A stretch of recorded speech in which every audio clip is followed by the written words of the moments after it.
Hello everyone, welcome back to my channel. So कैसे हैं आप लोग? आई होप आप सभी अच्छे होंगे। हमने क्लास 11th का चैप्टर कंज्यूमर इक्विलिब्रियम स्टार्ट करा था और उसमें हमने कुछ बेसिक टर्म्स देखे थे, कुछ छोटे छोटे टॉपिक्स पढ़े थे। सबसे पहले हमने देखा था कि कंज्यूमर इक्विलिब्रियम क्या होता है, हम कंज्यूमर इक्विलिब्रियम क्यों पढ़ रहे हैं। तो सबसे पहले हमने देखा था कंज्यूमर इक्विलिब्रियम क्या होता है। कंज्यूमर इक्विलिब्रियम वो पॉइंट या वो सिचुएशन होती है जहां पर कंज्यूमर अपनी इनकम को इस तरीके से खर्च करता है कि उसे मैक्सिमम सेटिस्फेक्शन होता है। फिर हमने एक टर्म पढ़ा था यूटिलिटी, मतलब जो भी हमें सेटिस्फेक्शन मिलता है किसी भी गुड्स को कंज्यूम करने से, जो हमें सेटिस्फेक्शन मिलता है उसको हम क्या बोल देते हैं, यूटिलिटी। और यूटिलिटी को हमने नंबर्स में मेजर करा था जिसको हम कहते हैं यूटिल्स। हमने यूटिलिटी को किस में मेजर करा था, यूटिल्स में। मीन्स एक बर्गर खाने से मुझे 20 यूटिल्स की सेटिस्फेक्शन मिली। तो अब इसके अंदर हमने एक चीज और देखा था, हम जो कंज्यूमर इक्विलिब्रियम है या कंज्यूमर सेटिस्फेक्शन है, दो अप्रोचेस से निकाल सकते हैं। हमारे पास दो अप्रोचेस थे कंज्यूमर सेटिस्फेक्शन या कंज्यूमर इक्विलिब्रियम निकालने के। पहला अप्रोच था कार्डिनल अप्रोच, दूसरा था ऑर्डिनल अप्रोच। हमने कार्डिनल अप्रोच स्टार्ट करा है। कार्डिनल अप्रोच दिया है हमें किसने, मार्शल ने, एल्फ्रेड मार्शल ने दिया है। तो एल्फ्रेड मार्शल कहते हैं कि जो कंज्यूमर इक्विलिब्रियम हम दो तरीके से निकाल सकते हैं। एक जब कंज्यूमर इक्विलिब्रियम जब निकाल सकते हैं जब हमारे पास एक सिंगल कमोडिटी हो, और दूसरा कंज्यूमर इक्विलिब्रियम हम तब निकाल सकते हैं जब हमारे पास दो कमोडिटी हो। तो उसी को हम सबसे पहले पढ़ेंगे। कंज्यूमर इक्विलिब्रियम निकालेंगे कब, जब हमारे पास सिंगल कमोडिटी हो। तो सबसे पहले हम चेक करेंगे कि हमारा कंज्यूमर इक्विलिब्रियम सिंगल कमोडिटी पे कैसे निकलेगा। तो सिंगल कमोडिटी पे कंज्यूमर इक्विलिब्रियम तब निकलेगा जब उसने मैक्सिमम सेटिस्फेक्शन देगा, जब वो गुड्स हमें मैक्सिमम सेटिस्फेक्शन देगा। और मैं आपको टेबल के अकॉर्डिंग समझाता हूं कि कैसे हमें सिंगल कमोडिटी में मैक्सिमम सेटिस्फेक्शन कंज्यूमर को मिलेगा। आप सबसे पहले देखो, ये टेबल है। हमने कहा कि आपने 6 गुड्स कंज्यूम करे हैं, ठीक है, 6 गुड्स कंज्यूम करे हैं। इन सभी का एक, अब ये यूनिट मान लो, आप ये मान के चल लो, ये क्या है, ये आपके लिए बर्गर है,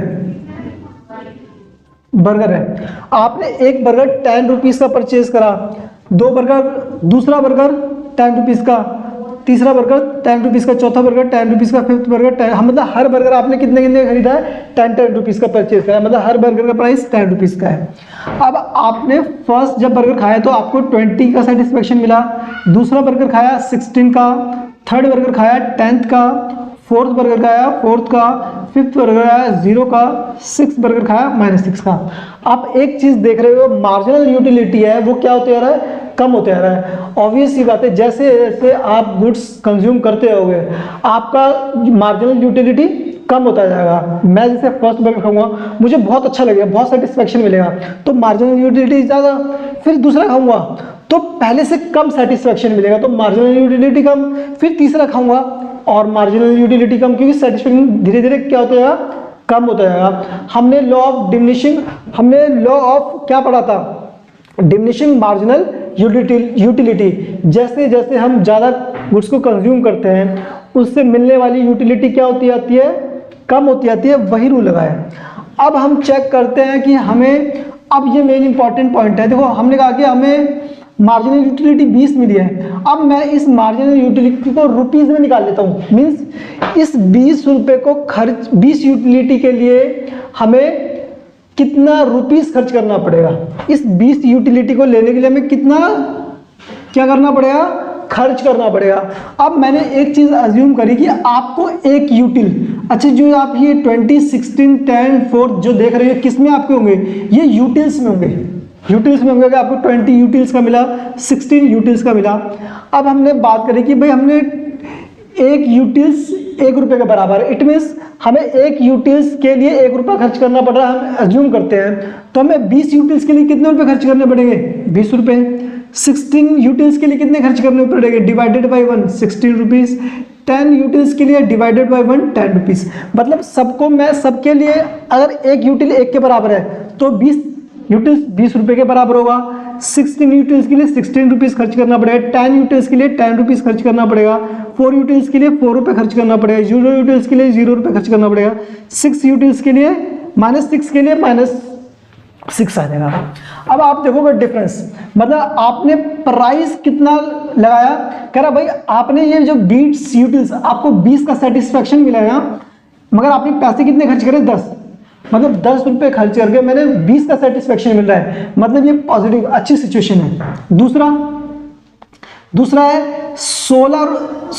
10 रुपये खर्च करके 16 का सेटिस्फेक्शन मिल रहा है, 10 रुपये खर्च करके कितने का सेटिस्फेक्शन मिल रहा है, यूटिल्स मिल रहा है 16 रुपये के बराबर का वो मिल रहा है। मैंने ये किस में निकाला, रुपीज में। 10 रुपये खर्च करके 16 रुपये के बराबर का यूटिल्स मिल रहा है, तो ये बेनिफिट की सिचुएशन है, हम और कंज्यूम करेंगे। अब मैंने यहाँ पे 10 रुपये खर्च करा और सेटिस्फेक्शन भी मुझे 10 रुपये के बराबर का मिला। कितने रुपए के बराबर का मिला, 10 रुपये के बराबर का मिला। तो यही पॉइंट होता है कंज्यूमर इक्विलिब्रियम। जब मैंने पैसे भी 10 रुपये खर्च करे और मुझे सेटिस्फेक्शन भी 10 रुपये के बराबर का मिला, तो मैंने कहा ये कंज्यूमर इक्विलिब्रियम है। अब मैंने 10 रुपये खर्च करे बट मुझे सेटिस्फेक्शन 4 रुपये का मिला, मतलब मैंने पैसे ज़्यादा खर्च करे, मेरे को सेटिस्फेक्शन उतना नहीं मिल रहा है। फिर मैंने 10 रुपये खर्च करे, मेरा सेटिस्फेक्शन 0 है, अब तो बिल्कुल भी नहीं मिल रहा। और 10 रुपये खर्च करे, अब मुझे मतलब सेटिस्फेक्शन के नेगेटिव वाली सिचुएशन है। तो हम कहेंगे जब उसने जितने पैसे खर्च करे हैं वो उसके खर्च करने वाले रुपए के यूटिल्स के बराबर हो, मतलब जितने भी उसके जो मैंने उस पर खर्च करे रुपीस उसके यूटिल्स के बराबर आ गया, तो ये क्या हुआ, कंज्यूमर इक्विलिब्रियम। अगर यहाँ पर ये सिचुएशन देखते हो आप, यहाँ पर रुपीस आपने पैसे कम खर्च करे हैं, बेनिफिट आपको ज़्यादा मिला है, तो आप और कंज्यूम करोगे, आपने और कंज्यूम करा, यहाँ पर इक्विलिब्रियम। अब इसके बाद, इस पॉइंट के बाद आपको कंजम्पशन नहीं करना है, क्योंकि आप कंजम्पशन करोगे आपका सेटिस्फेक्शन क्या हो रहा है, कम हो रहा है। आप पैसे ज़्यादा खर्च कर रहे हो और कंजम्पशन आपको 6 का, मतलब उससे सेटिस्फेक्शन कितने का मिल रहा है, 6 का, मतलब आपको सेटिस्फेक्शन 4 का मिल रहा है, क्योंकि ये भी प्राइस भी मनी में है और ये भी मनी में है, तभी हम इसको कंपेयर कर रहे हैं। हम इस वैल्यू को कंपेयर नहीं कर सकते इससे, क्योंकि ये हमारा यूटिल्स में है और ये हमारा रुपीज़ में है। तो इस वैल्यू को भी मैंने क्या करा है, मार्जिनल यूटिलिटी को मैंने रुपीज़ में निकाला, तो मैंने 10 रुपये खर्च करे बट मुझे सेटिस्फेक्शन 4 रुपये के बराबर का मिला। इट मीन्स ये सिचुएशन क्या है भाई, मेरे 10 रुपये कम से कम 10 के तो बराबर मिलना चाहिए, तो ये कम है, इसलिए मैं कहाँ तक गुड्स को कंज्यूम करूँगा, जितना मेरे को प्राइस खर्च करा उतना मेरे को सेटिस्फेक्शन मिल रहा है, मैं उस लेवल तक गुड्स को कंज्यूम करूँगा। उसके बाद मेरा जो सेटिस्फेक्शन है वो कंज्यूमशन नहीं करूँगा, क्योंकि वो उसके इक्वल का कंज्यूमशन नहीं मिल रहा होगा जितना मैंने प्राइस खर्च कर रहा हूँ। ठीक है, सो आई होप ये आपको समझ में आ गया होगा। अब मैं इसको समझाता हूँ, देखो क्या कह रहा है, single consumer purchasing single commodity will be at equilibrium when he is buying such a quantity of that commodity which gives him maximum satisfaction। और मैक्सिमम सेटिस्फेक्शन उसको यहाँ तक देगा क्योंकि इसके बाद उसका मार्जिनल यूटिलिटी कम होते जा रहा है। फिर कह रहा है बीइंग ए रैशनल कंज्यूमर, मतलब जो एक समझदार कंज्यूमर है, he will be at equilibrium when the marginal utility is equal to price of commodity, मतलब जो मार्जिनल यूटिलिटी है वो किसके बराबर होगा, प्राइस के। यहाँ पर मार्जिनल यूटिलिटी किसके बराबर है, प्राइस के बराबर है। यही सिचुएशन क्या है, कंज्यूमर इक्विलिब्रियम की। अब कह रहा है कि अगर मार्जिनल यूटिलिटी ज्यादा है, जैसे आप इस क्वेश्चन में देखोगे यहाँ पर आपकी मार्जिनल यूटिलिटी 20 है, आप प्राइस 10 का खर्च कर रहे हो, इट मीन्स अब आपको क्या करना पड़ेगा, बेनिफिट ज्यादा मिल रहे हैं तो आप और कंज्यूम करोगे, आप और ज्यादा कंज्यूम करोगे तो आपकी मार्जिनल यूटिलिटी कम होगी, और जब ये मार्जिनल यूटिलिटी प्राइस के बराबर हो जाएगा तब आप क्या करोगे, उस पॉइंट पर रुक जाओगे और आपका कंज्यूमर इक्विलिब्रियम आ जाएगा। ऐसे ही इसकी उल्टी सिचुएशन, जब मार्जिनल यूटिलिटी कम होगा प्राइस ज्यादा होगा, मतलब अब इस सिचुएशन पे देखो, आप यहाँ पर क्या है, आपका प्राइस आप 10 रुपये खर्च कर रहे हो, उससे मिलने वाली marginal utility in term of money आपकी कम है, तो आप क्या करोगे, अब आप इसमें कंजम्पशन को क्या करोगे, रिड्यूस करोगे of commodity to raise its satisfaction. आप कंजम्पशन को क्या करोगे, कम करोगे, ताकि आपका मार्जिनल यूटिलिटी किसके बराबर आ जाए, कंज्यूमर इक्विलिब्रियम के बराबर आ जाए, और वो आपको कंज्यूमर इक्विलिब्रियम की सिचुएशन मिल जाए। तो 3 सिचुएशन, अगर जितना भी आपने पैसा खर्च करा वो आपके मार्जिनल यूटिलिटी के बराबर है, मतलब मार्जिनल यूटिलिटी ऑफ मनी के बराबर है, तो ठीक है। अगर ये कम है तो आप ज़्यादा कंज्यूम करोगे, अगर आपका मार्जिनल यूटिलिटी बेनिफिट ज़्यादा मिल रहा है और प्राइस कम खर्च कर रहे हो तो आप और कंज्यूम करोगे, बट आप प्राइस ज़्यादा खर्च कर रहे हो बट उससे मिलने वाला सेटिस्फेक्शन कम है, तो आप अपने कंजम्पशन को क्या करोगे, कम करोगे तो ऑब्वियस सी बात है आपको सेटिस्फेक्शन ज़्यादा मिलेगा, तो कंज्यूमर इक्विलिब्रियम पे आ जाओगे आप। आई होप आपको equilibrium in case of single commodity समझ में आ गया होगा। अब हम बात करते हैं consumer equilibrium in case of two commodity. हमने सिंपल सी बात करी कि आपको टू कमोडिटी में कंज्यूमर इक्विलिब्रियम कैसे होगा, जब आपको मैक्सिमम सेटिस्फेक्शन तब मिलेगा when ratio of marginal utility of two commodity and their respective prices are equal to marginal utility as consumption and is equal, मतलब marginal utility of commodity and their respective price are equal, मतलब price marginal utility का और marginal utility आपकी क्या होगी, बराबर होगी, तब आप क्या करोगे, आपको मैक्सिमम सेटिस्फेक्शन मिलेगा। मतलब आप दो गुड्स वो कर रहे हो, आप मैं आपको देखता हूँ डायग्राम बनाता हूँ, ये आपको समझ में आ गया होगा। अब आपके लिए मैं डायग्राम बनाता हूँ इसका एक, जैसे आपने क्या करा,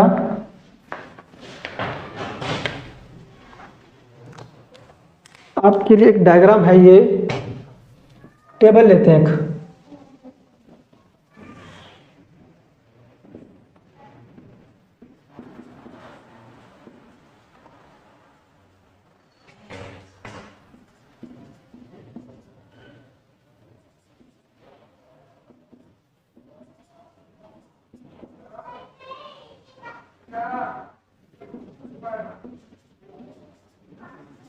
ठीक है।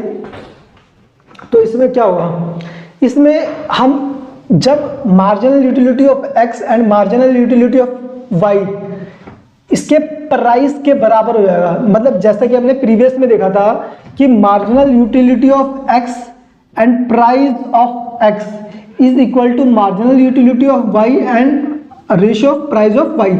जब ये दोनों एक दूसरे के बराबर हो जाएंगे तो उस सिचुएशन को कहेंगे हम कंज्यूमर इक्विलिब्रियम पे है, ठीक है।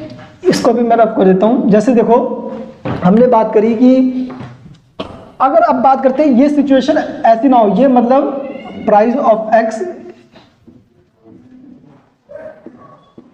मतलब ये अगर इक्वल है इनका रेशियो, मतलब price of commodity and marginal utility of money is equal to price of both goods are equal, तो हम कहेंगे ये मार्जिनल यूटिलिटी पे। बट अगर ऐसी सिचुएशन आती है कि marginal utility of x, price of x ज्यादा है marginal utility of y upon में प्राइस ऑफ वाई, तो इस केस में हम क्या करेंगे, इस केस में हम कमोडिटी ऑफ एक्स की कंजम्पशन को बढ़ाएंगे।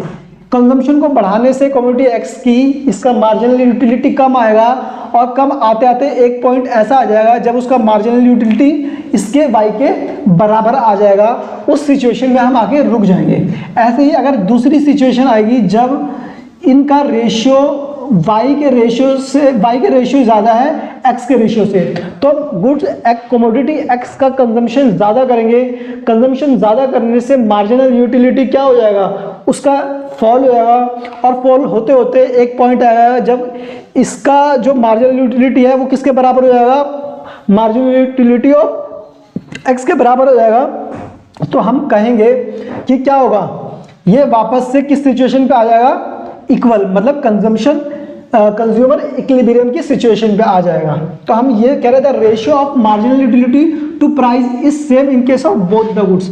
जब प्राइस सेम होगा तो मार्जिनल यूटिलिटी अगर ये दोनों बराबर आ जाएंगे तो हम कहेंगे कि क्या है, कंज्यूमर इक्विलिब्रियम, ठीक है। आपको समझ में आ गया होगा। अगर आपको कोई भी डाउट हो तो आप हमसे कमेंट करके जरूर पूछ सकते हैं। आपको अगर हमारी वीडियोस पसंद आ रही है तो हमारे चैनल को लाइक करो, शेयर करो, अपने फ्रेंड्स के साथ सब्सक्राइब करो, अपने फ्रेंड्स के साथ शेयर करो, और अगर आपको कोई भी डाउट हो तो कमेंट करके ज़रूर पूछें। Thank you.